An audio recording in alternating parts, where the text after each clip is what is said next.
দেখো আমার কাণ্ড, খুশির চকলেটটা আমি নিজেই খেয়ে ফেললাম। খুশিকে দোকানে নিয়ে গেছিলাম সঙ্গে করে, চকলেট খাবো খাবো করছিল, কিনে দিয়েছিলাম। তো বাড়িতে এসে ঘুম পাড়িয়ে ওর চকলেটটা কিন্তু আমি নিজেই খেয়ে ফেলেছি। আর জানো তো, খুশির কাজলটা অনেক দিন ধরে শেষ হয়ে গেছে।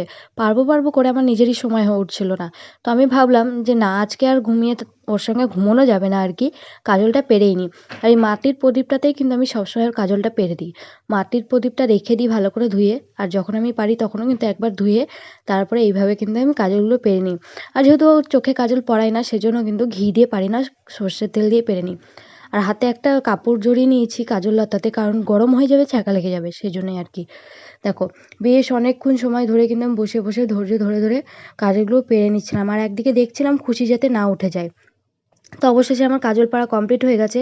তারপর আর একটু তেল দিয়ে ওটাকে ভালো করে নেড়েচেড়ে নিলাম, আর দেখো আমার হাতের অবস্থা কী হয়ে গেল। আর কার কার সঙ্গে এরকম হয় অবশ্যই কমেন্টে জানিও। তাহলে দেখা হবে নেক্সট ভিডিওতে। টাটা।